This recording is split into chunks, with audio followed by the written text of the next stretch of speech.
Some call me Dr. Doomsday, or should I say Doctor to be? The artist and the doctor are not too far apart. I've wondered ever since the beginning, how can I be both? Neither of these paths are easy for me to abandon. How can I do both in my own unique way that works for me? How can I merge this vision of mine with this song that seems so out of tune? To answer this question, I've considered conventional paths that are on the surface easily discoverable. I can be a doctor, then pivot to art when I am well established. Not my cup of tea. I can be an artist, then dabble in medical sciencey stuff. Not my cup of tea either. Similar to the decision to simply be one or the other, these choices left some ambition unmet. What is my cup of tea? Good morning. I'm quite excited about it. I am in medicine, but I'm still trying to figure out why I'm here exactly. My screen. Okay. I even did a whole sheet mask yesterday. It had an effect. I know people should do this thing on TikTok and all. Stop looking at me. Oh my god. Walk it.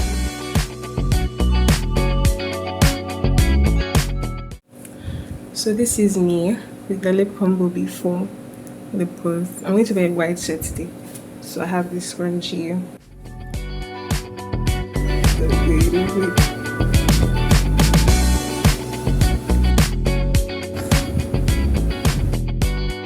I'm a fine girl now. The outside, wait.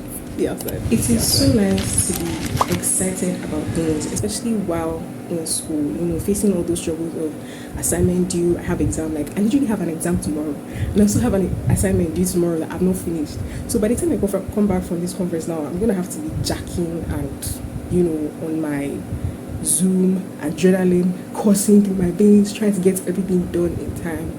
It's just so refreshing to have something that is making me like squeal and giggle and be like getting dressed up. Like it's very nice. Like I feel so relieved. All the stress that was in my body yesterday night has just melted away. And what's the moral of the story? No matter how much they stress you, stay happy. Stay happy, yo. Just stay happy.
So I'm just coming back from the cafeteria and I'm outside and the lighting here is nice and I like the trees.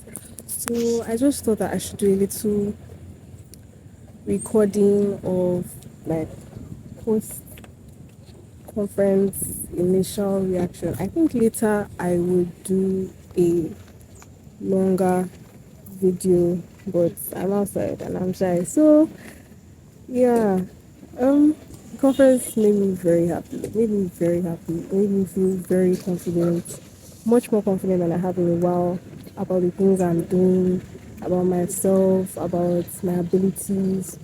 And yeah, I'm very excited about the opportunities that it has opened for me, the thoughts that it has evoked, the inspirations and everything. I'm going to be working as we're talking. Here's my little glue. I'm really excited to do this. Before I entered medicine, all in all, I was making an art portfolio for an art school. So I decided to do this really huge mosaic work. She is huge. So it's basically this girl lying down in a garden or field of grass and flowers. You never know how noisy your life is until you actually try to stay and be still and listen to your thoughts. How there's a timeline for each person, and it's our responsibility to come to God and be like, okay, what are we focusing on right now? Points. At the beginning of 100 level, I was not focusing on what I was supposed to focus on. God was like, girl, come on.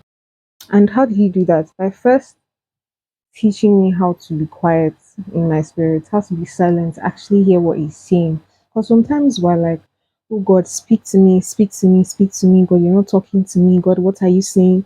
But we are not paying attention. We're not listening to what he's already saying. The fact is that God is always speaking. He's always speaking. He's not leaving us to just be going back on our way by ourselves, do anyhow. Oh yeah, now whatever you're able to sort out, you sort out for yourself. He is always guiding and he's always talking. It's just, are we listening? Are we listening? And I was not listening. I was always confused. I was always crying to God, like, oh my gosh, God, please guide me. Why are you not guiding me? All that type of thing. But He was, but I was just not listening. And so during that time, that's what I was also learning to do. And as I was learning to do that, it was a struggle because I had to leave behind a lot of the things that I had already picked up that were not meant for me. It was a struggle to let go of those things. And then I was also undergoing this very tough time of, should I say, evolution, right? Trying to become realigned with God's plan for my life. First year medicine is basically just like a continuation of secondary school science class. You just have your physics, biology, math, English, chemistry. And me, I was tired. I was really tired. I was already bored with all those things. I was very confused about the course that I chose. I kept thinking, oh my god, should I change course? Should I change course? But if I want to change, which course would I change to? Which other one is more suitable for me? And I couldn't find anyone that was more suitable for me. So I was just toughing it out, I suppose. Eventually, when I got to this 200 level and we started getting into like the medicine, doing anatomy, physiology, co and co, I became, I got a lot more interested in the coursework and I became happier with what I chose because, yeah, it's really interesting. I really like the courses that we do. And so getting more comfortable, there was still this confusion of, am I doing what I'm supposed to be doing? And how can I ensure that this doesn't cause me to completely abandon my artistic dreams? And how deep, how enthusiastic should I be? Should I really aim for distinction? Should I be like so hardworking and so jovial and give my all to this? If I give my all to this, can I give my all to this and also give my all to my art as I want to? Eventually, I went through some struggles again, guys. Struggles are very important in life. If you don't struggle, you will not grow, you will not learn, you will not expand, you will just not become the person that you're supposed to become. You just have to struggle. That's just the price that you have to pay to be to become or make anything meaningful. So I struggled again, and that made me rethink my life again because I was kind of entering this limbo period where, because I didn't know where to pour all my energy into, I wasn't necessarily pouring as much energy as I wanted to pour in any aspects. I was just in my confusion. I just stood still. I just wasn't moving anymore. I was in this type of limbo, and so it was like, okay, we have to start moving. We have to start moving. Even in my uncertainty, I decided to start moving in terms of creativity. I did my second spoken word presentation at a school event, and then they called me to do a third one. That was my first one ever. I was crying like a child. Literally, I could not. I just got on that stage and I started crying. Ha! And all the words, they were not even coming out. I was just saying them one by one. I was wringing my hands. It was such a bad time, and I was even like, oh, I'm never doing this again. It's just my parents that were like, don't worry, you still do it again, don't worry. So the next time, that second time was now when I did it in front of the school, and it went really, really nice. It went really, really nice. People were like, wow. Myself, I was like, wow. And then it was so nice. And then I did the second one. This one I did it with a partner, and it was so nice working with her. I even made a new friend. She became my friend as well. I was just like, ah. So that was the spoken word thing. I was conquering fear a lot. For me to be able to do those spoken word presentations, I had already come so far in conquering shyness and fear. Like, fear is something that I battle daily. Fear always tries to hold me back from the things that I want to do. So it showed so much growth in that battle. But there were a lot of things I wanted to do, like this YouTube channel, posting online, um, doing more, mostly this posting online, actually, being more outgoing in school. Fear was still holding back from those things. So after that struggle, I just left the fear behind and I started making my first video. And after I start and going ahead with that, I started making my first video, started making the second one, and the second one was now is this one, and it's when I went to my first conference ever, BUAMS Science Clinical and Scientific Conference. So at first I wasn't really interested, but when a senior came to talk about it in our class and what the gain could be from it, I thought, okay, this is actually my opportunity to see if truly, truly this medicine is what I want to do. I thought it would be such a great opportunity to have my have my perspective widened and have my perspective deepened as well. To basically increase the scale of my perspective so that I could have something more three dimensional, have a better understanding of what's going on in this course, and have a better understanding of my fit for it as well. And so I went, and that was when everything changed. That conference was magical. I have no other words to use to describe it. It was magical. It was it it inspired me so much. It set it set aflame my heart. Literally, it felt as if a candle was lit in my heart about this whole thing, and it was just shining upon my path, and everything was so clear. I just felt like this is where I'm supposed to be.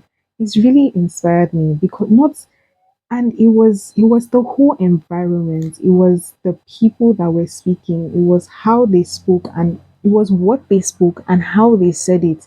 It was the examples that people were setting. My very own course mates, my age mates, they were doing abstract presentations. They did research. My very good friend did one too. It was like wow, like I was seeing doctors were who who were not limiting themselves, who were trying to go wider than what they were simply being presented with in school. They were really hustling. Should I say hustling? They were really trying to expand. And there were people who were speaking so intelligently. They were doing things. I don't even know how to describe it. It was just so exhilarating. And there was one man who spoke about the impact that medicine can make, not even just okay, I'm talking about beyond school, beyond the clinic now. But there was a man who was talking about within the clinic. You can just impact one person's life. You can change just one person's world. And it's so easy to do that in medicine because health is such a very sensitive aspect of human existence. It's so easy to do that in medicine. Taking care of somebody and not just taking care of them, but taking care of them excellently. Taking care of them excellently and with compassion. It can change somebody's world. And once you've changed somebody's world, you've changed the whole world basically. Impossible things are only impossible in the mind of the man who believes that they're impossible. And that struck me because I've been thinking it's just impossible for me to excel in this medicine and excel in my arts. It's just impossible for me. He talked about how when you apply yourself, when you simply apply yourself with consistency and with grace, you just, you just, it just happens. When you apply yourself with consistency, with intentionality, with wisdom, because you can't just be applying yourself anyhow. You have to have strategy. When you apply yourself, you can make anything that you want to happen. Anything that you want to happen, you can make it happen. You can. I haven't before then, I didn't believe that I could. And he also gave practical tips in order to make that happen, to pursue medicine well and still go beyond that. Even while in medical school, you're already a doctor. He was talking about how he was already involving himself in different clinical practices while he was in, I think, second or third year. And as a medical student, you're already a doctor. You're just sharpening your skills. Even when you begin residency, you're already a doctor. You're just sharpening your skills. So it's not like as if, oh, I won't be a doctor till 14 years time. Ah, no. Even from now, I have to see myself as a doctor and act like one. I have to act like somebody that, okay, I invest in my studies because investing in my studies is investing in my patients. He also talks about how important research is also in expanding medical care, not just in the world, but especially in Nigeria. So let me now give the three things that this conference did for me in summary. Number one, it's opened my eyes to the richness of medicine. Like now I love where I am. I love where I am. I love where I am. I love those blue scrubs, not just because of the look of them, but what they represent. I love where I am. I love the courses that I'm doing. Generally, since after that time, trying to apply myself more to my studies, I like to study. It's just that when it gets hard and I start doubting myself and I'm struggling, it becomes a painful experience. But when I just patiently let myself feel dumb a bit in order to become smarter, it is such a thrilling and rewarding experience. So at least I have that studying part down. I can be a student. And it's very important to know how to be a student if you want to do medicine. And I like being in class and listening to lecturers and listening to people speak intelligently. I just like intelligence. I like intellect. I like knowledge. I like things connected to developing these things. It just interests me. It stimulates my mind a lot, and I like to be stimulated positively. I like to be stimulated positively. So, this factor of knowing how to be a student and also, or rather, being comfortable with being a student and also the amount of impact that I can make in taking care of people, and also how medicine is not even just limited to being in the clinic, and there's so many other things that I can do, so much yet to discover. It is so wide and so so variably applicable. There's so many things I can do with my degree that I'm earning. So all these factors just made me fall in love with the course that I'm doing, just made me fall in love with medicine truly and allow myself to fall in love with medicine. I thought that falling in love with medicine would be that I betrayed my first love, which is art. But they can exist together. And that brings me to the second point, that I don't have to fit into a box. I don't have to let myself fit into a box or fit into a particular path that another person has tread before. I don't have to do things how everybody else is doing things. I don't have to classify myself completely. I don't have to I don't have to limit myself in any way at all. And in not limiting myself, that brings me to the third thing. I can create my own path. I can create my own box. One thing that always discouraged me is that the visions that I've been having for what I want to do with my life and my career, I've never seen anybody do something similar enough to that. I just haven't. I'm not, maybe they exist, but I haven't found them. So it's been like, oh my goodness, how am I going to do this? If nobody has done it before, how do I know the path to follow? So it would it wouldn't it be so hard to create my own path, and wouldn't it even be impossible at this point? But I don't have to wait for somebody to do it before I do. You don't have to wait for anybody to do what you want to do before you do. You can be the first person. You can be the change maker. You can be the pioneer. I can be the pioneer. I will be the pioneer of my own path. I won't wait for another person to teach me how to do it. Obviously, if I find a teacher, thank God, please come and teach me. I will. But for now, I don't have to find someone who does exactly what I do. I can find people who who align with me based on values, based on skills. Not one. I don't have to find a one size fits all sort of mentor, but I can let myself learn from different people in different fields, in different spheres of life, different fields of work, different professions, different passions. I can just learn and absorb, and I can just find people interesting. I can just allow myself to find people interesting. I can just enjoy people and enjoy their company and enjoy what they have in their heads and enjoy their hearts. And I can just enjoy them. And in enjoying them, I will expand myself. I will grow myself. I will develop the skill set that I need to achieve what I want to achieve. Because what I want to achieve is not impossible. So, since I'm not able to go to the market and buy the career path or the life path that fits me perfectly, I'll go ahead and have mine custom made. Period. Simple as that. I'll go ahead and have mine custom made. I don't have to wait. I mean, there's no time. There's no time. Time they rush. Time they go. Like time move fast when you're something that I've learned also in learning how to be content with times and seasons, that time moves. A time will come for everything. A time will come.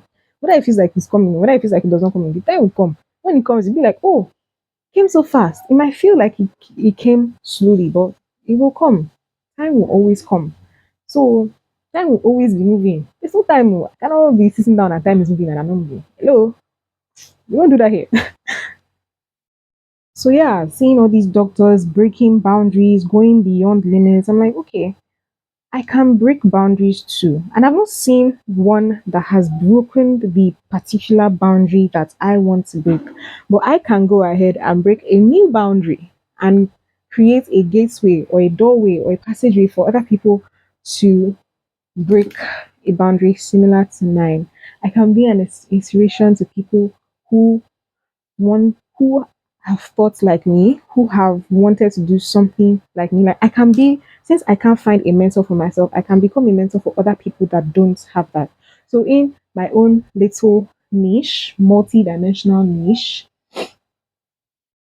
I it's like it's like it's almost like entrepreneurship. Like okay, you see a need and you fulfill it. I've seen the need that there is no mentor, or maybe there's no mentor that I have found or in my community or in my immediate community. So I can go ahead and be the mentor in my immediate community. And by the grace of God, that will happen.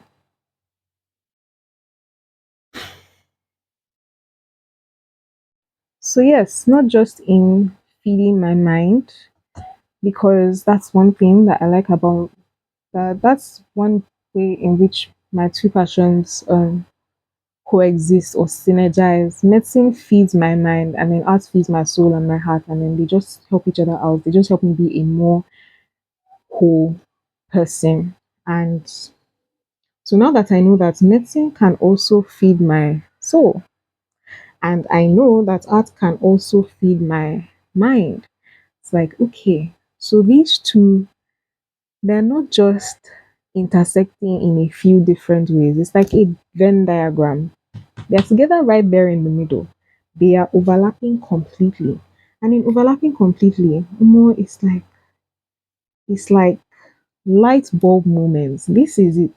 This is it. I don't have to pick one, and I don't have to divide myself to be in one. I will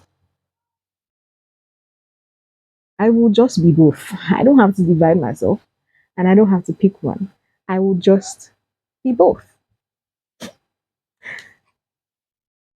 I will not stick to the limits that either of them have set. I will go beyond the limits to be who I want to be.